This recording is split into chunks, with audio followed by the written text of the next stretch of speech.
Hello, I'm Monica Price and welcome to Cuppa TV. On today's show we welcome a lady that's turned her life of turmoil around and has recently won 2 awards for her work with her social enterprise, Breaking the Silence. She's here today to tell us about her life. Also today I'm joined by boy band Yiyan, who formed last year and have just released a song about the refugee crisis.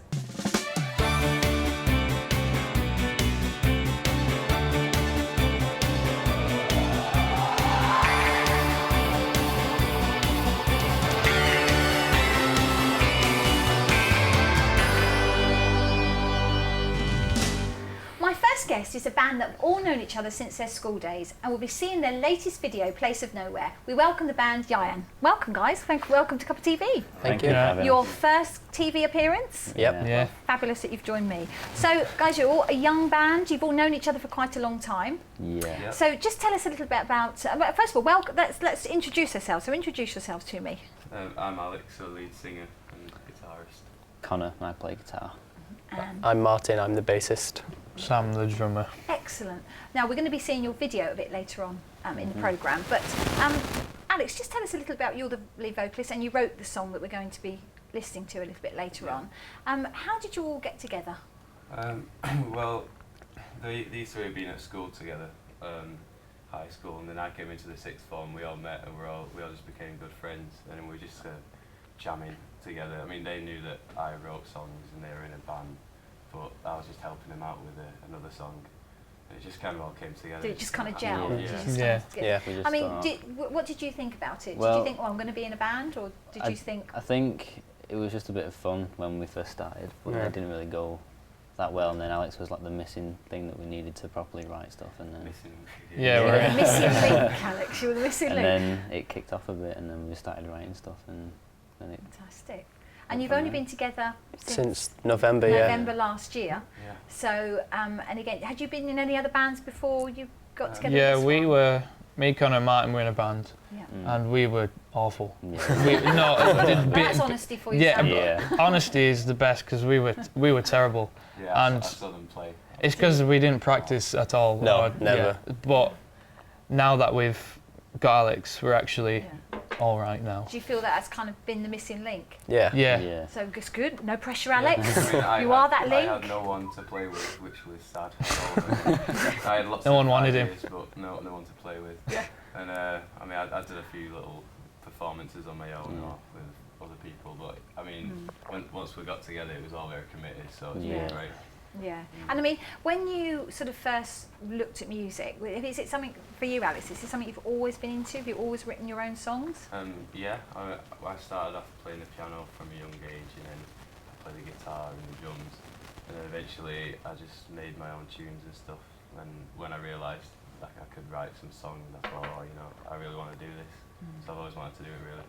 And for you, what about, how did it start for you? I started guitar when I was in primary school, but it kind of faded in secondary school because The lessons were terrible. Yeah, the lessons were terrible. The music. Yeah, and then Did you have good music lessons? I mean, did you have music lessons? Yeah, we did, but Yeah. it wasn't really. We don't like, want to badmouth targeted towards our school. Like if people wanted to learn guitar or piano, it wasn't really targeted like that. It was just a general thing. So more sort of But general then, music yeah, lesson. and then it got to college, and then I started picking it up again. So what inspired you? What inspired you? Well, I was singing in our other band, but it wasn't that great. And really, they needed a bassist, so I was like, I'll pick up bass. So I've only been playing for like less than a year. Yeah. Good though. Really well though. Really? Yeah. Just literally, we got together, we didn't have a bassist, and he was like, you know what, I'll just pick up the bass now. So I was like, right. Thankfully, it went well. I was going to say, thankfully that must have gone very Yeah. well. Nice, good, yeah. Yeah. Good. So Picks up before really that, quickly. had you ever seen yourself as a bassist, or have you just thought, oh, well, No. Never. It just kind of happened. Yeah. That's great. Again, if you've got, now you play the bass guitar, do you practice quite a lot? Yeah, like every day. Yeah. Is that important? Yeah, you'll be on the that you toilet. practice? And what about for you, Sam? How long have you been playing the drums? Not that long actually. About like 2 years, because I never had lessons. Never had a lesson in his life. I play the trumpet. That's great. my first instrument, and I'm in all like brass bands and jazz bands and all that. So, but I'm always like fidgeting and like hitting things. So And then- drummer's good for you then. Yeah. Yeah. So That's it, yeah. channel your energy into that. It's all right. Yeah. So I think I'm an all right drummer. You I don't are. know. For having no lessons. Yeah. Maybe you could include the trumpet maybe a bit later on. We have done we've got it in one of our Yeah. songs. Have you done Yeah. it in your little song? trumpet solo at the end of one of the songs, but you'll have to buy the album if you want to. So Cheeky when did you promotion release there. your first single? What did you do? When was that? Was that opening I doors? don't remember whether it was Opening Doors or Place of Nowhere. I think it was opening doors I think it was first. And when was that? Was that last year? No, it was about 3-4 months ago. Something like Yeah. that. Fantastic. It's all been happening very fast. It's weird. Yeah. With our first music video with that one, where we were actually in it. If we anyway. think back to November to where we were then, we it was wouldn't like have seen it. Sky was interested in managing us, and then we were nowhere really. Yeah. Yeah. We're a place of nowhere. Oh, That's a good title for a song. no, don't even But I start. mean, Place of Nowhere. I mean, let's talk about that because I mean that's got quite a serious subject, hasn't it? So again, tell us how that came about. Well, I wrote it kind of before band got together, and it was just about general sort of poverty, war and peace on that subject, because I saw something on the news that really inspired me, and I felt really sorry for all the starving kids that have been left homeless from the civil war in Syria, and So it's refugees Yeah. you were sort of concerned about and thought about. I just thought, I'll write a song about it, but I didn't really think that anything was. I was going to use it for anything serious, but then we decided to make a video on it, and we tried getting UNICEF involved and stuff like that. But they've let us use their logo at the end, which is nice. Wonderful. Yeah. And have they supported your song? I mean, obviously they have if they've allowed you to use the logo, but are you getting involved with them? Not Not as much as we massively. thought they would want to, but they've let us use the logo, so that's all right. And we said that any income we make from that song we'll give to charity as a donation. Wonderful. So, yeah. And when you wrote the song, how did you feel about it, guys? When Alex first proposed the song to you? I enjoyed it. I Yeah, thought Yeah. liked it, yeah. it's just a nice song. Yeah, it's Because great, really powerful you're obviously lyrics. the lead vocalist, Yeah. and you sing as well. Yeah, I sing backing vocals. So again, was it important to you? Did you feel the song? Was it a Yeah, good song? the lyrics are really powerful, that everyone can just get behind it and just understand how other people are feeling. And I mean, you are newly formed, but it seems to be happening very, very quickly for you. And it's great. I mean, you're here on Cuppa TV, which is wonderful, wonderful to have you here. What do you see your future, guys? What are you going to be doing? Are you gigging at the moment? We've got a few. We got gigs coming up. So you've Yeah. got a few all around the UK or in one Yeah, particular yeah, spot? Yeah. around So quite a few. working Got to come to the towards- Birmingham, and then you've got to come to the West. Yeah, it's Come and best play with place us. to go. But I mean, is it important for you that you do go around the UK? Yeah, Yeah. I'd love to. It's I'd a good love to tour experience. the UK, because I mean it's where we come from, so we might as well. People have to like us first, though. Yeah, Yeah. that's true. That's the hard I step. don't want to go Yes. around and no one have a clue. And for you, Martin, as new bass player, just in the band, is this how you saw it? Yeah, but kind of. Is it what you thought it was going to be? He's very Yeah, optimistic. Yeah, I'm very optimistic, probably overly optimistic. Yeah. Like There's one nothing wrong small, with that, though, is there? yeah, one small thing happens, I just get really excited. Alex is the same, Yeah. but these two just put a Means downer on something.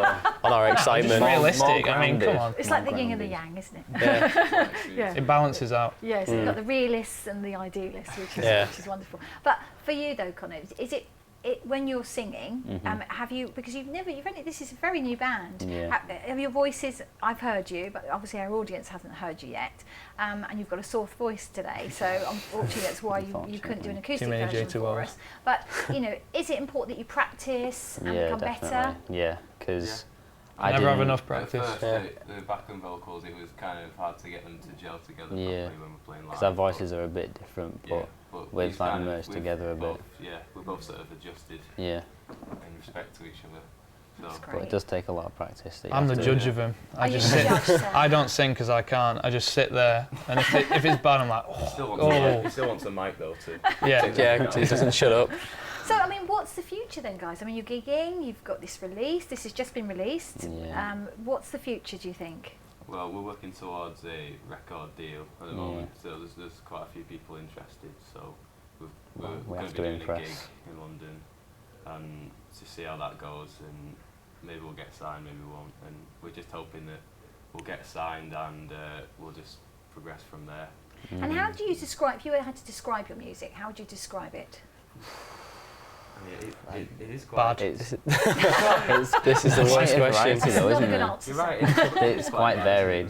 It's quite varied, but Yeah, it does vary. it does vary. You couldn't really just say... Is it one oh, particular it's pop. genre, or No, is no. It's kind of... You could overall... It sounds say really it's pretentious when you're like, oh, it's not one Yeah. genre, No, but that's it's okay because Yeah. you know it's unique. You've obviously got a uniqueness to your genre of music. Well, There's yeah. nothing Because we wrong with can- that. Like, we you can could say there's a incorporate pop different song, stuff. And you could say there's a more rock song. Yeah, So... because it's kinda like- we have Just we have depends. tools to incorporate, like Sam's trumpet. Like not a lot of people might not have that. He but- plays viola. Yeah. Yay. So So are you going to bring all these new instruments into your new songs? Hopefully, I think we should Yeah. at I've least used try. the viola once, actually. Yeah. So are you writing at the moment?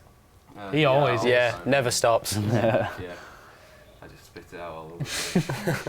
And you're just looking forward to the future then, really Yeah. nice. Yeah. Yes. Right, we're gonna listen to your video. So, but before we do that, so just introduce your video then to us.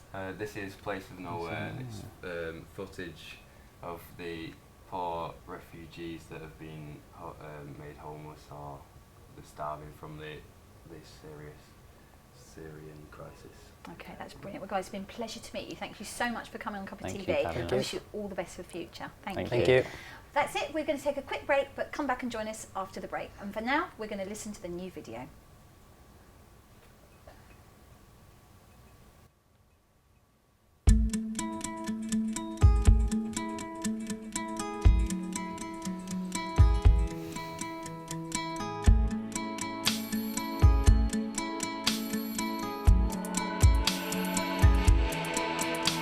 The daytime heat waves getting me. I can't make peace with my enemies. Looking down sides, fires I can see 'em. Death, destruction haunting me. And we're standing in a place of nowhere. Yeah, we're standing in a place of nowhere. There's no working out.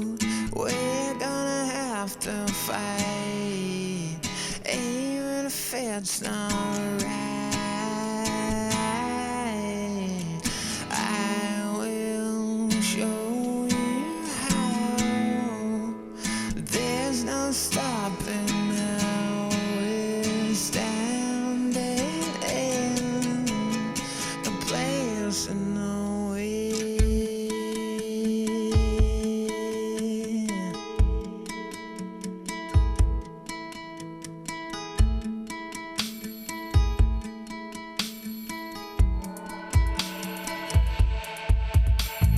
Wasted towns and burned down places. Get down on friendly faces now. Yeah.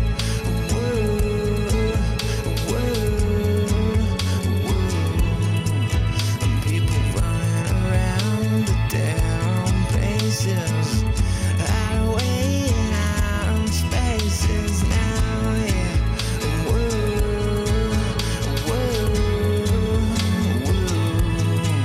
And we're standing in a place of nowhere. Where you running? Are you going somewhere? We're standing in a place of nowhere. Where you running? Are you going somewhere?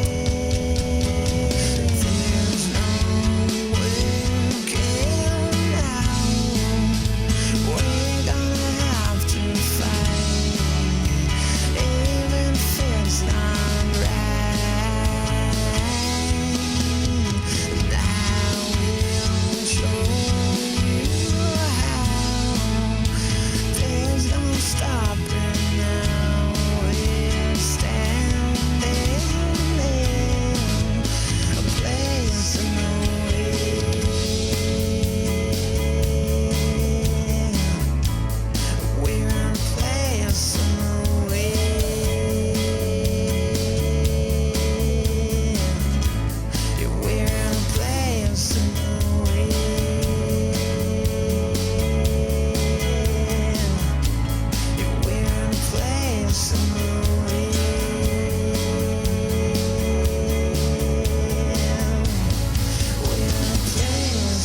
and I will show you how. There's no stopping now. We're standing in a place in the wind.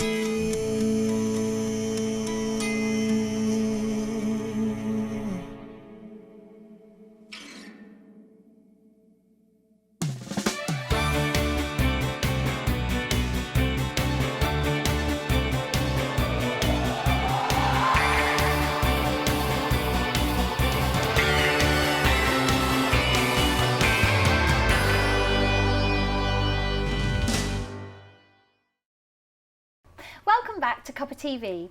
My next guest is a lady that from her own personal experience started a social enterprise and was recently awarded with 2 prestigious awards here in the West Midlands.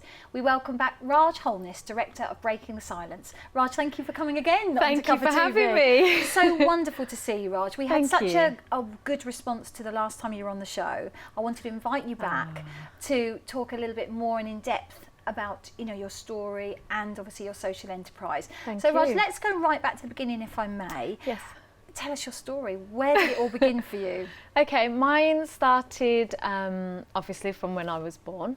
Parents wanted 4 children, 2 girls, 2 boys. I'm the 4th out of 5. Here in the UK, you were born in the UK? Born in the UK, I'm a Brummie girl. Not many people would admit that, but I don't mind. No, proud to be Brummie, Proud that's to fine. be Brummie. And then from there, my grandfather fell in love with me. My parents didn't want me because I was another girl. They wanted the boy.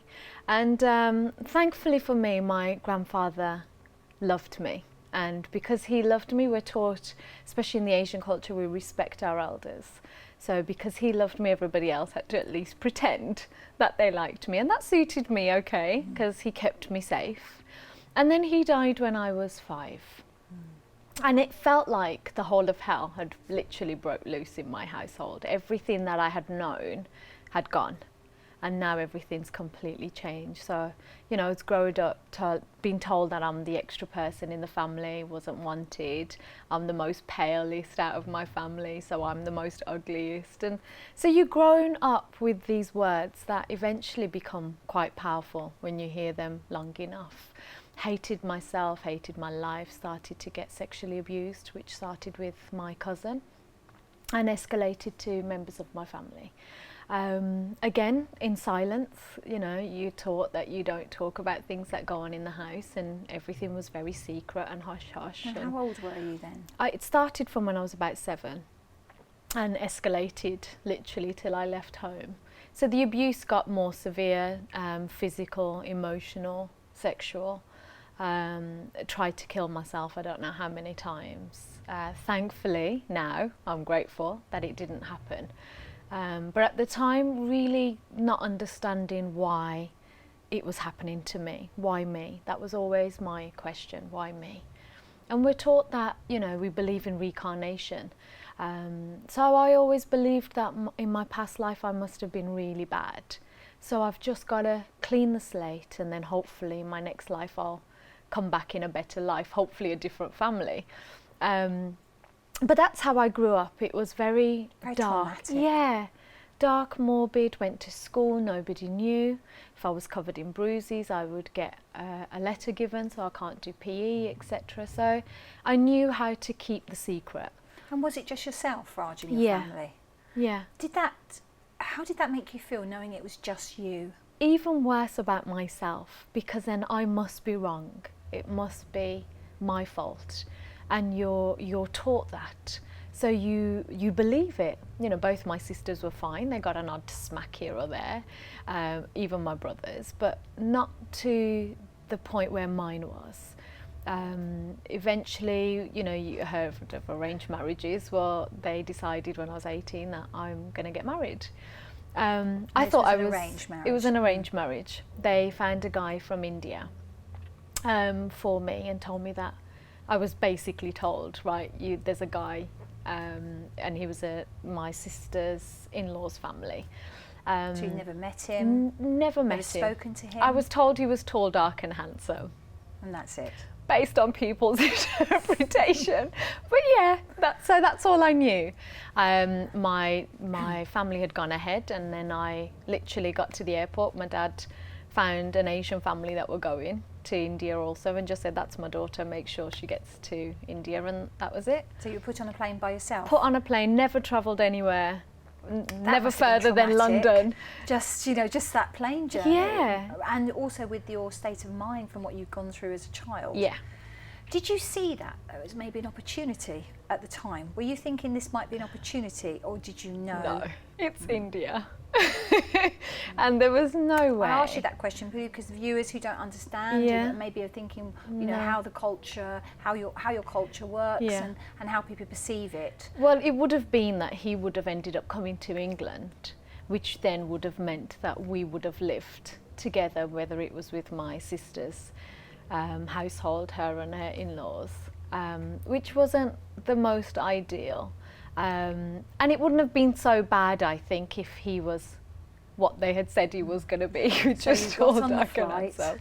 Yeah, so I got on the flight, scared, not knowing what to expect, know that I haven't got a choice. I'm not going to be able to say no even if I don't like him. Got to the house. By then they're making all the arrangements of the potentials are coming over. You're told how to be, how to dress, all the rest of it. So then they decided, rather than them come to us, we'll go to them. So we ended up going to them, and it was this whole big show of, yes, two families are coming together, and there's this guy at the front gate, and we have servants in India. So I assumed he was one of the servants, just directing everybody in. Got into the house, and then next thing you know, they're saying, right, he's coming. Like, don't look up, keep your head down, bowed. Is that what you have to do? You have to keep your head down. This was our family, Yes. so very traditional, very how it should be. So don't speak unless you're spoken to, it's that kind of thing. So obviously, if you're telling someone don't do something, obviously they're going to do it. I'm about to get married, I need to see who this guy is. So I'm having a bit of a sneak. Yes. And I was just like, there's no way. Oh God, I must have been really bad in my previous life. How old was he? He was about 14, 15. So younger than you? Younger than me, a lot taller. So they tried to pass him by as a 20, 21-year-old.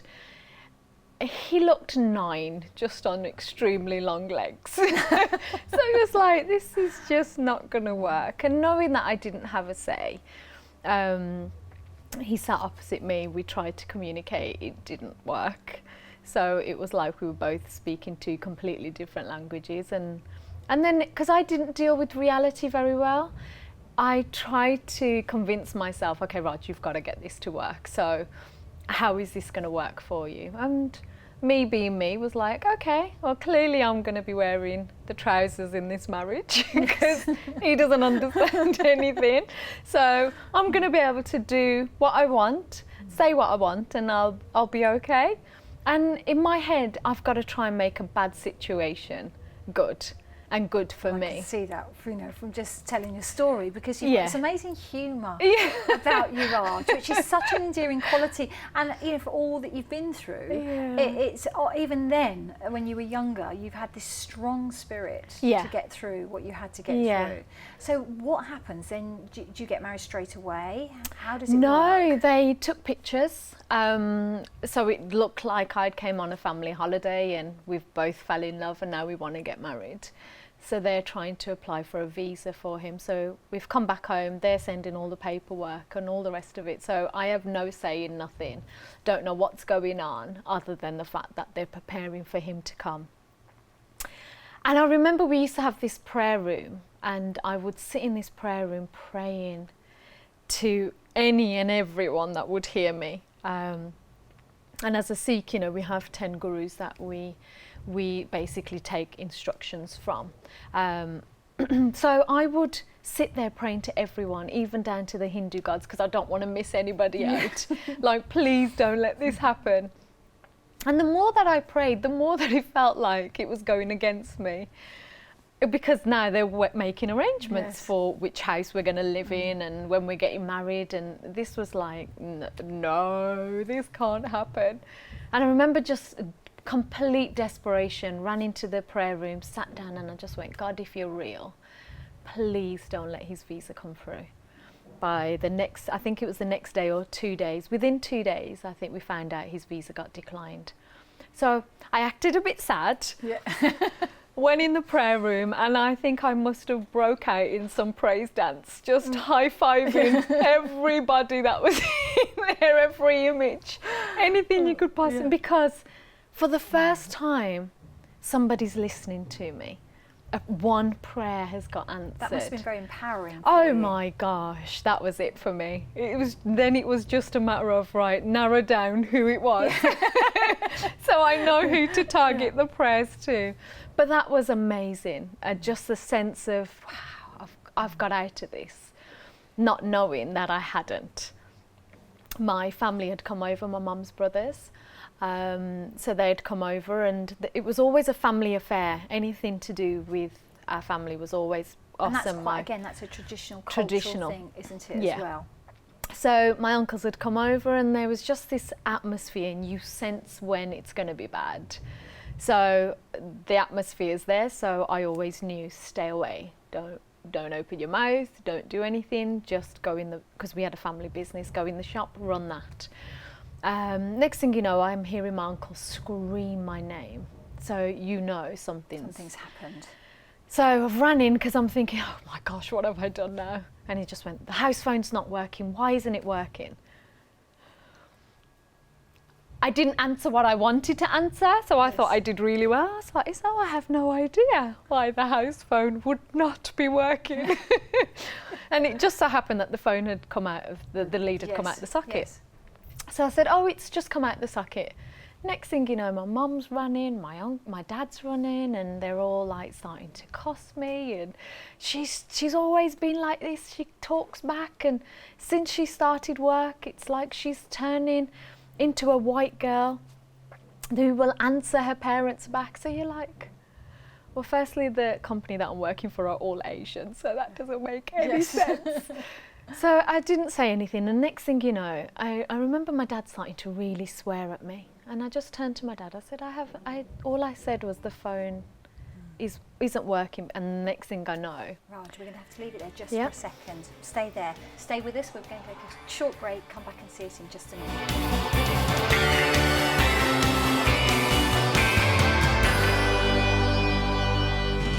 Welcome back to Cuppa TV. I'm still here with Raj from Breaking the Silence. Raj, just before we went to break, we were talking about your incident, and you just told me that you'd been knocked out.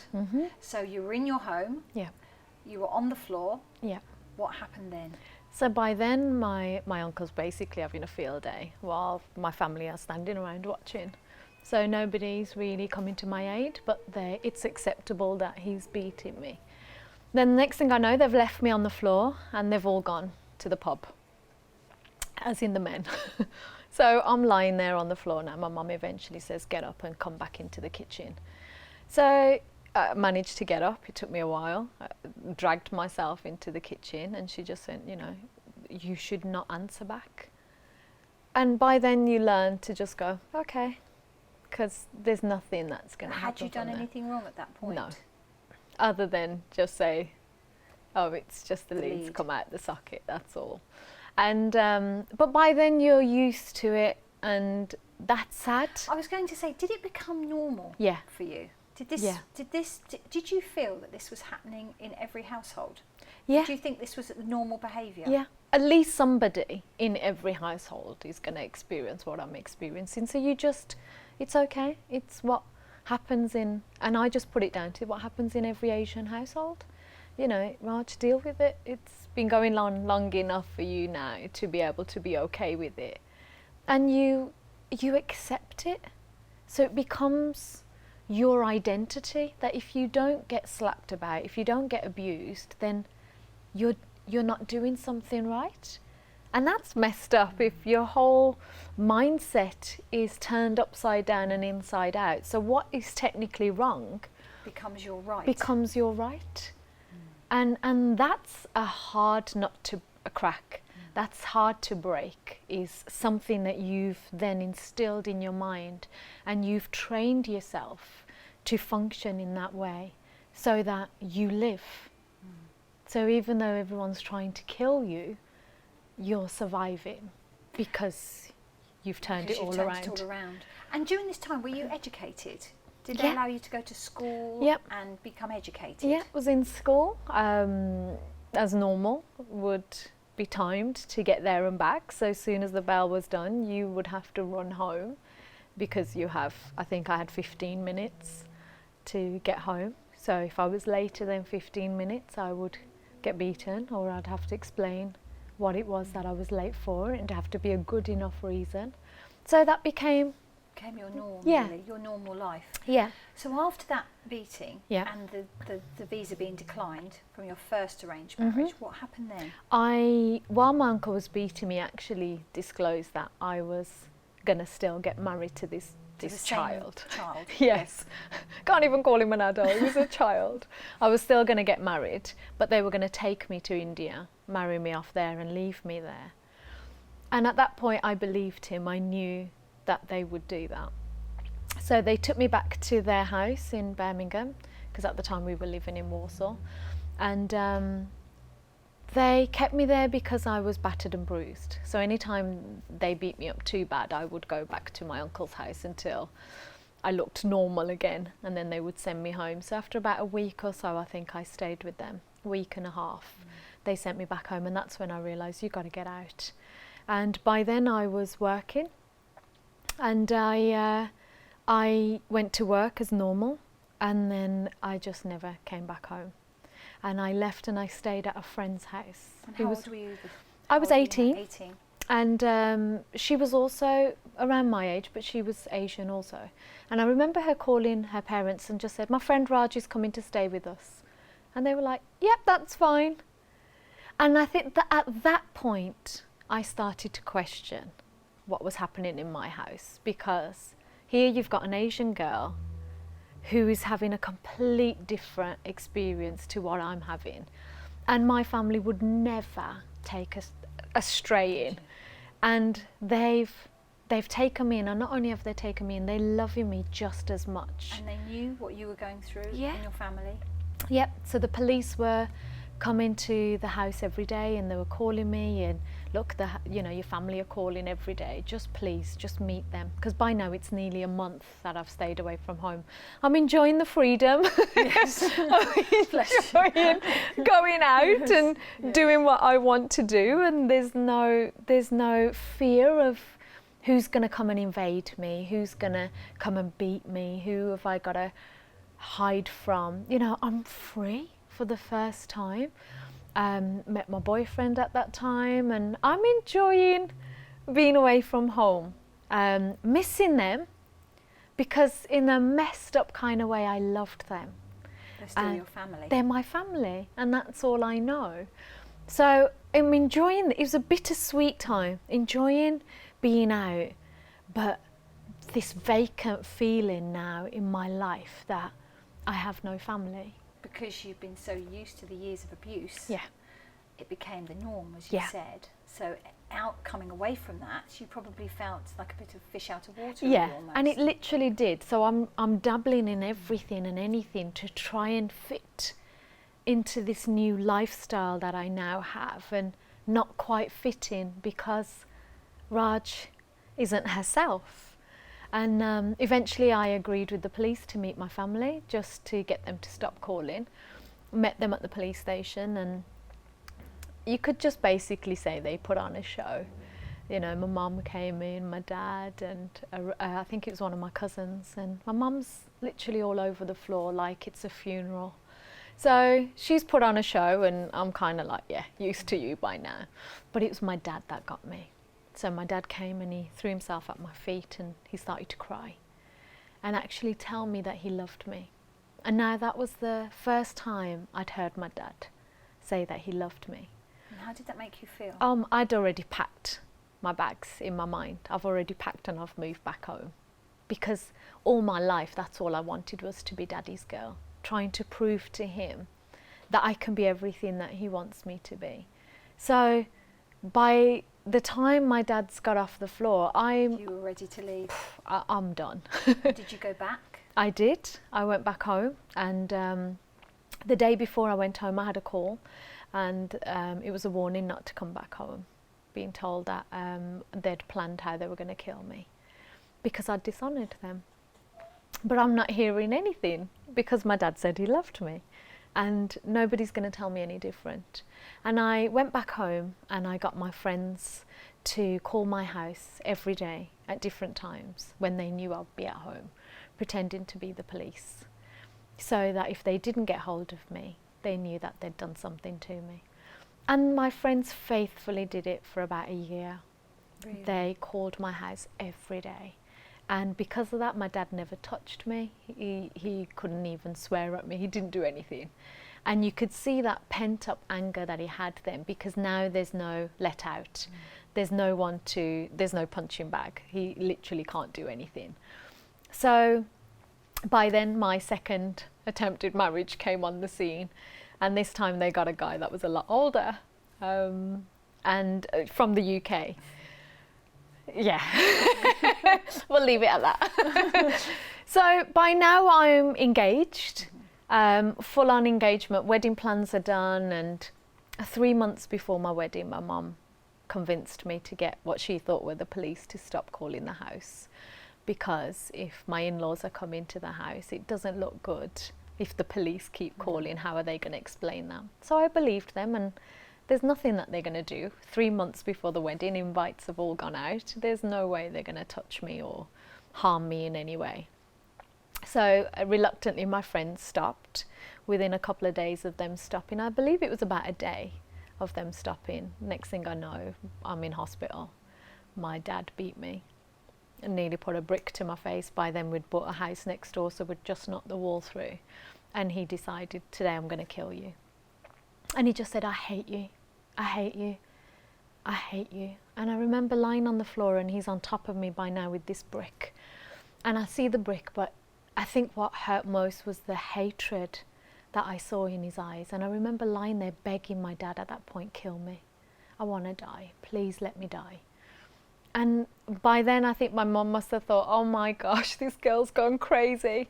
So my mum threw herself on me so that my dad wouldn't hurt me. But by then, my mum had done more than enough to get my dad to that point of wanting to kill me. And I remember pushing my mum off, and I just said, listen, today you can watch your husband kill your daughter. I'm gone. I don't want to do this no more.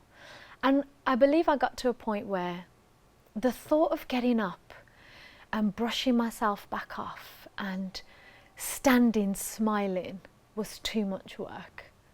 I just couldn't do it one more time. And by then I'd given up. By then I think my dad had just gone crazy. It's like one of those horror movies. It's like he just got possessed, and he decided... All the pent-up anger. That yeah, because for a whole year he's not been able to do anything.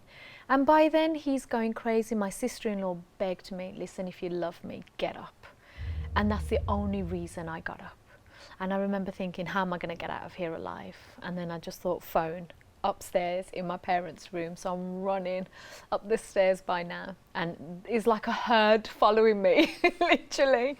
Ran into my parents' bedroom, grabbed the phone, trying to dial 999. My mum grabbed the phone off me. How my mum got up them stairs so quick, I have no idea. So I don't even know how that happened. My mum's a big lady. So anyway, she got up. So she's trying to hold the door shut now. My dad's screaming mad. He's going to kill me, he's going to kill me. And by then I've grabbed the phone again, trying to dial for the police, and my mum pulled the phone out the socket. Next thing I know is, okay, Raj, you're going to have to get out of here. You've got two options. You either throw yourself out the window, which is going to hurt, and knowing my luck, I'll probably sprain an ankle. So I'm not doing that. And then the other thing was, we have swords called a kurban as Sikhs.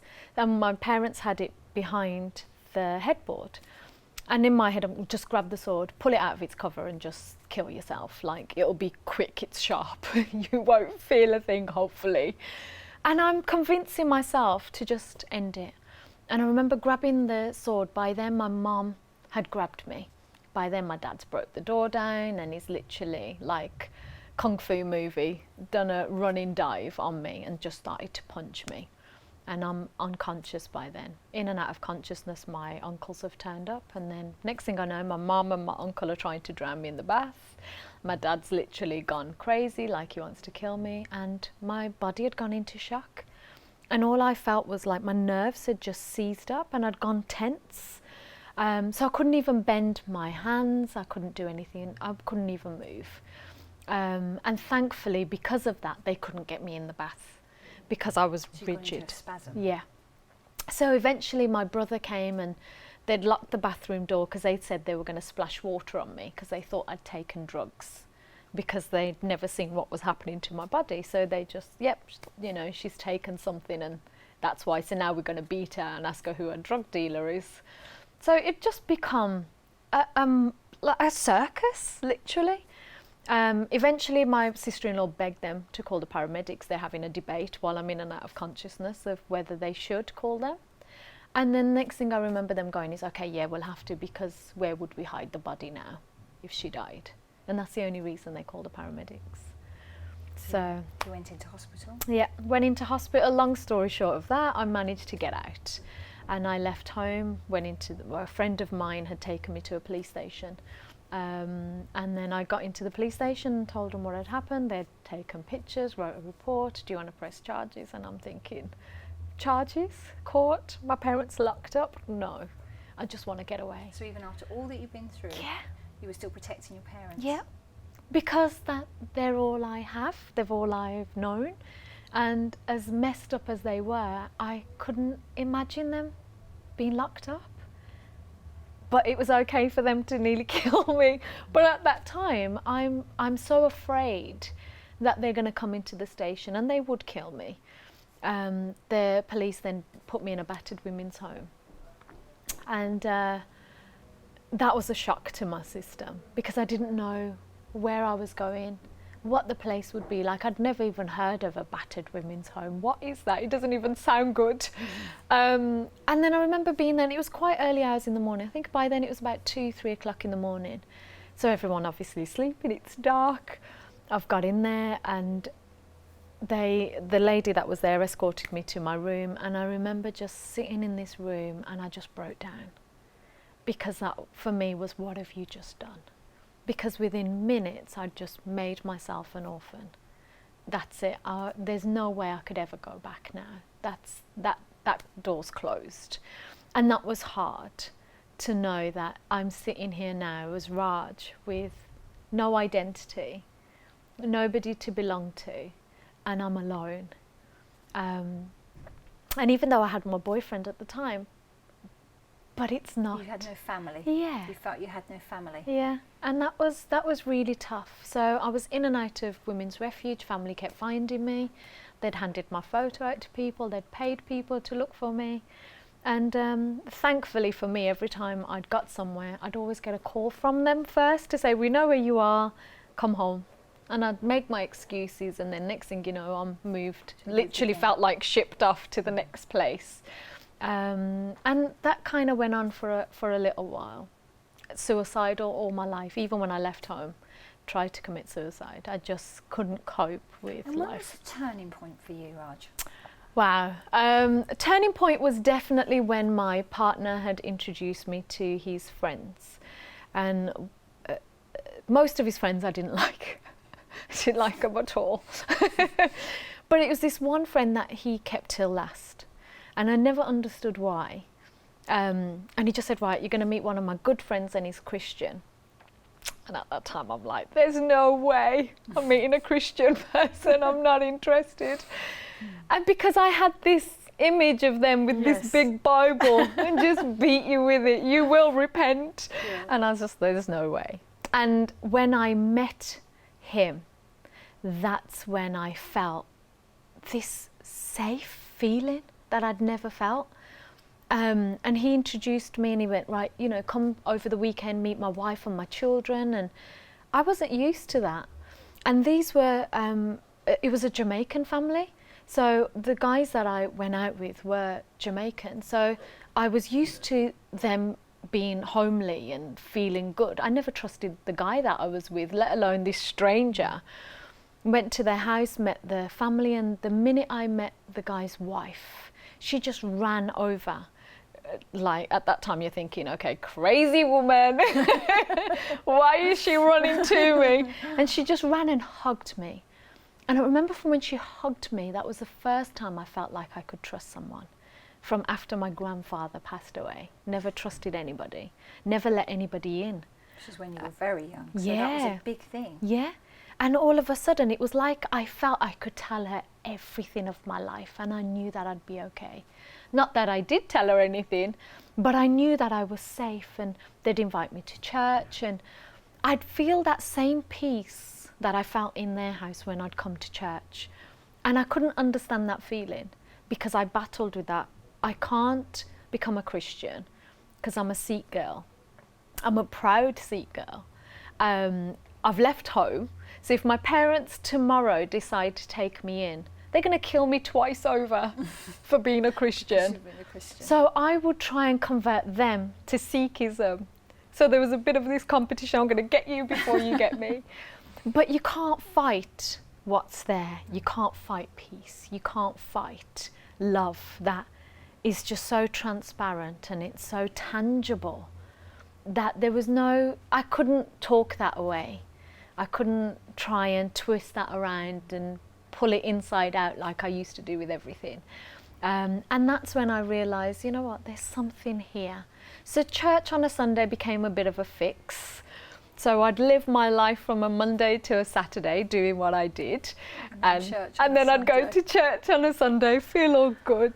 And it's changed your life around though, Raj. Yeah, it's changed your life around. Yeah, I nearly committed suicide with the guy that I was with. He nearly killed me.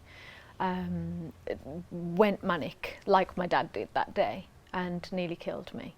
And I remember calling on every God I'd ever known and believed in and heard of, and by then I'm blacking out and my eyes had started to lock back, and I literally felt like my soul leaving my body. Well, Raj, it's been an absolute pleasure to have Thank you. you. So thank you so much for coming back. No, thank you for having me back. Sharing your story. Wonderful. Thank you. Well deserved awards. Thank you so much. Thank you. That's it for today's show. I'd like to thank Raj and the band Yiyan for joining me today. And if you'd like to get in touch with us here at Cuppa TV, you can join us on Facebook or Twitter at Big Centre TV. We'd love to hear from you. Come back and join me again very soon. Bye-bye.